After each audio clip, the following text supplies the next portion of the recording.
Assalamu alaikum, dzień dobry, co słychać? Mam nadzieję, że wszyscy są w porządku। आज की video में आपको बताऊंगा कि आपने अपनी एप्लीकेशन के साथ कौन कौन से डॉक्यूमेंट्स लगा के एम्बेसी में जमा करवाने हैं।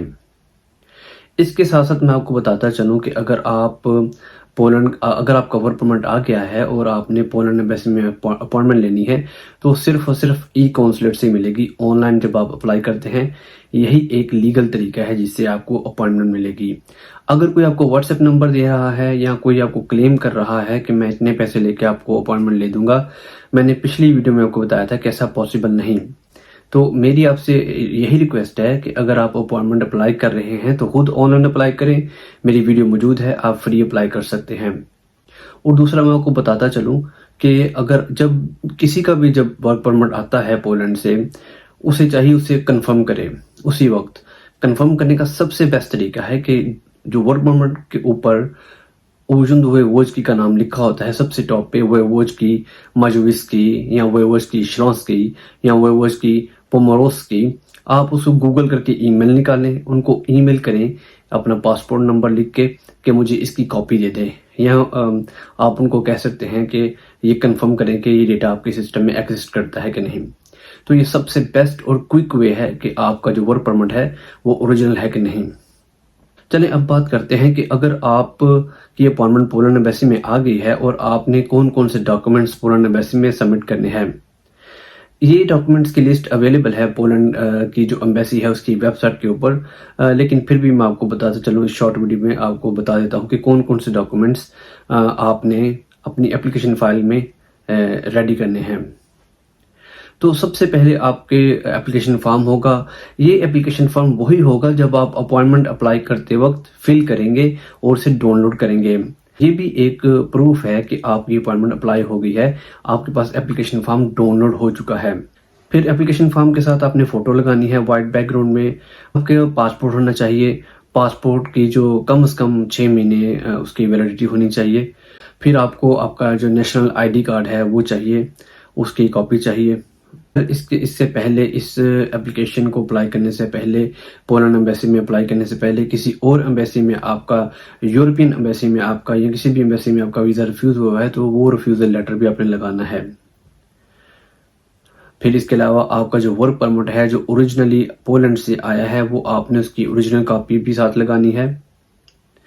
इसके अलावा आपने जो इनविटेशन लेटर है जो आपके एम्प्लॉयर आपको देगा, आपको इनवाइट कर रहा है काम पे, वो आपने लगाना है। वो आपकी जो इनविटेशन लेटर है वो वर्क कॉन्ट्रैक्ट की शक्ल में होगा, वो आपने साथ लगाना है। या आपके पास कोई वर्किंग एक्सपीरियंस है, आपने वो ऑथेंटिक जो आपका वर्किंग एक्सपीरियंस लेटर है वो आपने साथ लगाना है अगर आपके पास है तो। और अगर आप किसी ऑर्गेनाइजेशन में, किसी कंपनी में जॉब कर रहे हैं वीज़ा अप्लाई करने के दौरान, तो आपको उस कंपनी का NOC लेटर चाहिए होगा कि वो NOC लेटर देंगे कि हमें कोई एतराज़ नहीं कि ये अगर इसका वीज़ा लगता है, वर्क परमिट लगता है तो हमें कोई इसका एतराज़ नहीं, ये वहाँ पे जाके काम कर सकता है। फिर वेरी इंपॉर्टेंट, आपके पास कंफर्म रिजर्वेशन होनी चाहिए एयरलाइन की। आपकी जो टिकट है वो कंफर्म पेड होनी चाहिए कि आपने पैसे पे कर दिए हुए हैं। ये बहुत ही इंपॉर्टेंट है। आपने वो वाली टिकट नहीं लगानी जिसमें हाली रिजर्वेशन होती है, पैसे पे नहीं होते। आपने पैसे पे करके जो कंफर्म्ड रिजर्वेशन है वो उसकी कॉपी आपने साथ लगानी है। टिकट, एयरलाइन की जो टिकट है वो साथ लगानी है। कंफर्म रिजर्वेशन, ठीक है, वो तभी मिलेगी जब आप पैसे पे कर देते हैं। तो वो किसी भी ट्रैवल एजेंसी के पास जाएंगे, जब आप उसको बताएंगे कि आपने पोलैंड का वीज़ा अप्लाई करना है, आपको कंफर्म रिजर्वेशन चाहिए, तो वो आपको परचेज कर देगा टिकट। लेकिन वो आपकी कैंसिलेशन हो जाती है, थोड़े से पैसे लगते हैं कैंसिलेशन चार्जेस, वो कैंसिल भी हो जाती है। तो आपने कंफर्म रिजर्वेशन लगानी है। फिर वेरी इंपॉर्टेंट, आपने ट्रैवल इंश्योरेंस लगानी है। और ट्रैवल इंश्योरेंस कोशिश करें कि जो पोलैंड के अंदर जो मौजूद कंपनीज हैं उनके लगाएं। आप गूगल करके इजीली उसको सर्च कर सकते हैं। अगर आप लिखें उबेस्पिचेनिया पोदरूज, पोलिश में कहते हैं, आप इंग्लिश में भी लिखेंगे तो आपको बहुत ज़्यादा कंपनी खुल जाएंगी। तो आप उनमें से किसी एक की ट्रैवल इंश्योरेंस लगा सकते हैं। फिर आपने पिछले 6 महीने की बैंक स्टेटमेंट लगानी है। अगर आप किसी कंपनी में जॉब कर रहे हैं तो पिछली 3 महीने की पे स्लिप लगानी है। और अगर आप NTN बना हुआ है और आप टैक्स पेयर हैं तो आपने NTN नंबर भी देना है और FBR का रिकॉर्ड भी देना है। ये सिर्फ उस सूरत में है कि अगर आपके पास ये रिकॉर्ड है या आप बिजनेस कर रहे हैं या आप टैक्स पेयर हैं। अगर आपके पास ये डॉक्यूमेंट्स नहीं तो ये ऑप्शनल हैं। जब आप पोलैंड एम्बेसी की वेबसाइट पर जाएंगे तो वहां पे लिखा हुआ है कि इफ एप्लीकेबल का मतलब है कि आपके ऊपर इसका इतलाक होता है तो फिर आपको ये डॉक्यूमेंट्स देने हैं। अगर आपके ऊपर इसका इतलाक नहीं होता तो आपने ये डॉक्यूमेंट्स नहीं देने। लेकिन फिर भी मैं आपको बताता चलूं कि बैंक स्टेटमेंट होनी चाहिए आपके पास। उसमें कुछ ना कुछ पैसे ज़रूर होने चाहिए, 5 लाख 10 लाख। उसकी वजह ये है कि जब आप जाएंगे तो जाते ही शायद आपको काम ना मिले या कोई भी किसी भी आपको अनएक्सपेक्टेड आपको एक्सपेंस आ सकता है, तो आप कहाँ से वो पूरा करेंगे? क्योंकि पोलैंड जाते ही तो आपको सैलरी नहीं मिलेगी। सैलरी तो आपको महीने के, अगर जाते भी काम करेंगे तो सैलरी महीने के बाद मिलेगी। तो आपके पास इतने पैसे तो अकाउंट में हों कि आप एम्बेसी में शो कर सकें कि मैं 1-2 महीने के एक्सपेंसेस मैं बर्दाश्त कर सकता हूं बगैर काम किए। तो ये बहुत इंपॉर्टेंट है। बैंक स्टेटमेंट आप जरूर लगाएं, एटलीस्ट 5 लाख या 10 लाख की, कम से कम इतनी तो लगाएं कि आप उनको शो कर सकें कि आपके पास इतने पैसे हैं कि आप वहां पे सर्वाइव कर सकते हैं। और काफ़ी लोगों का रिजेक्ट भी होता है इस वजह से कि वो ये ऑप्शन लगाते हैं कि you don't have enough financial means, कि आपके पास इतने जो है वो पैसे नहीं हैं कि आप वहाँ पे जाके सर्वाइव कर सकते हैं। अगर आप कहीं पे जॉब कर रहे हैं, पे स्लिप्स हैं, तो ये भी एक आपकी जो एप्लीकेशन है उसके लिए बहुत अच्छा पॉजिटिव चीज़ है। ये एक बहुत अच्छा इंप्रेशन क्रिएट करता है कि आप रिस्पॉन्सिबल पर्सन है, टैक्स पेयर हैं।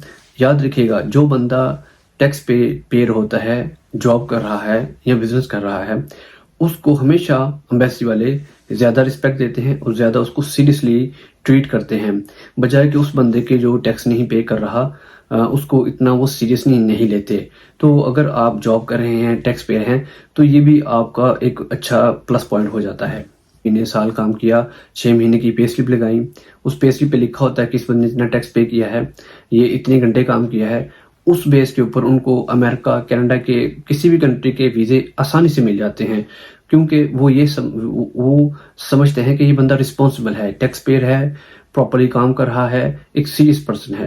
तो इसलिए मैं इस बेस पे आपको कह रहा हूँ कि अगर आप पाकिस्तान में किसी अच्छी ऑर्गेनाइजेशन में काम कर रहे हैं, आपकी प्रॉपरली पे स्लिप्स हैं, प्रॉपरली आपकी सैलरी अकाउंट में आ रही है, आप टैक्स पे कर रहे हैं, तो ये बहुत ही एक प्लस पॉइंट्स होते हैं।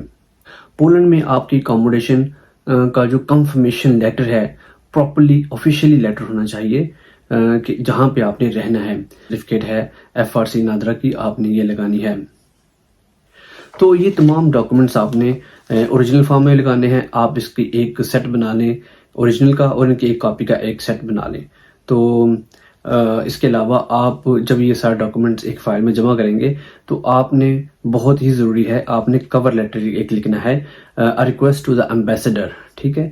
उसमें आप लिखें कि मेरा नाम ये है, मेरा ये वर्किंग एक्सपीरियंस है, मैं इस काम के लिए जा रहा हूँ और ये काम परफॉर्म करने के बाद मैं अपनी कंट्री वापस आ जाऊँगा, मेरे पास एनफ फाइनेंशियल मीन्स है, मैं वहाँ पे सर्वाइव कर सकता हूँ और मैं लॉ अबाइडिंग सिटीजन हूँ। तो लिहाजा मैं आपसे रिक्वेस्ट करता हूं कि आप मुझे वीज़ा इशू करें, मैं आपका बहुत शुक्रगुजार और ममनून होऊंगा। इस तरह ये आप एक कवर लेटर लिखें जो सबसे टॉप पे आपकी एप्लीकेशन के ऊपर होना चाहिए। जब आप मैसेज आए तो आपकी एप्लीकेशन जब वो खुले तो सबसे ऊपर वो लेटर होना चाहिए। और जितने भी डॉक्यूमेंट्स आपकी एप्लीकेशन फाइल में होंगे, आपको मालूम होना चाहिए कि इनके अंदर क्या क्या इंफॉर्मेशन है। तो ये थी आज की video. I hope you like the information. अगर आप पोलैंड आना चाह रहे हैं या पोलैंड के बारे में प्लान कर रहे हैं या पोलैंड आ चुके हैं, तो ये चैनल आपके लिए बहुत ही ज़्यादा रेलिवेंट है। आप इसे अभी सब्सक्राइब कर लीजिए। तो अपना बहुत सारा ख्याल रखिएगा। मिलते हैं अगली वीडियो में। अल्लाह हाफिज़।